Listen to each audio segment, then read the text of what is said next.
We're now going to check out like the different classification of governments that exist. Like, what are the different types of governments?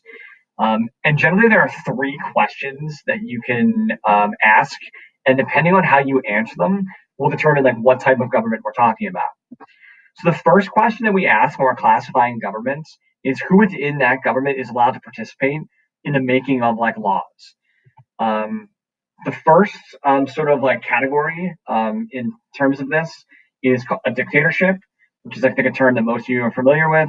This is where it is ruled by like one person, and that one person, when they come to power, usually come to power by the use of force, and then they stay in power by using force, generally very harshly over its people, which generally are excluded from having any say in the way in which laws are made. There are only over 50 dictatorships that exist in the world today, most of which can be found on the African continent. And a classic, like historical example of a dictator would be the person pictured on the screen, Muammar Gaddafi, who was the Libyan dictator from the late 1960s to about 2011. He seized power in Libya through force, and he kept power through force. And he ruled very harshly over his people, often an adversary of the United States government during this time period. Next type of government is a monarchy, like a dictatorship, ruled by one person. But instead of taking power by force, power is often passed like in a hereditary way, passed through family lines.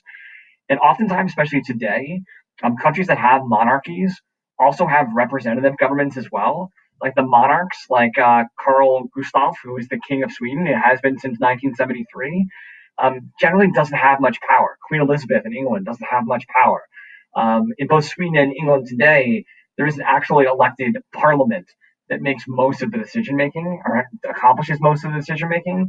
But there are still monarchs that exist in the world today.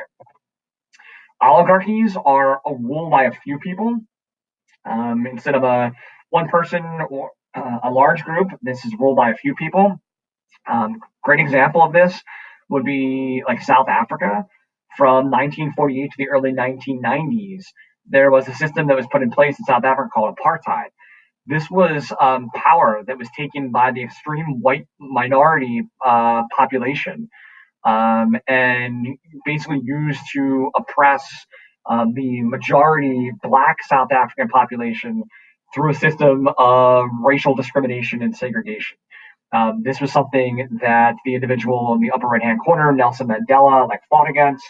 But the apartheid system, in which the extreme minority white population dictated to the vast majority black South African population, will be an example of an oligarchy.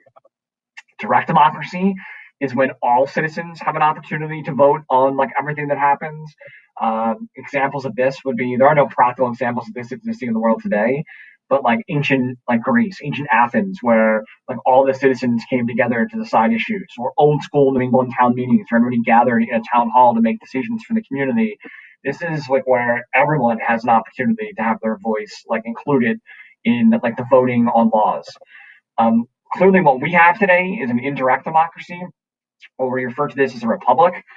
This occurs when we as American citizens, we elect our rulers, and then we kind of give up power at those points. Those rulers then vote on laws and make decisions for us. So the people have say in choosing their leaders, and then the leaders make a majority of the decisions once put in power.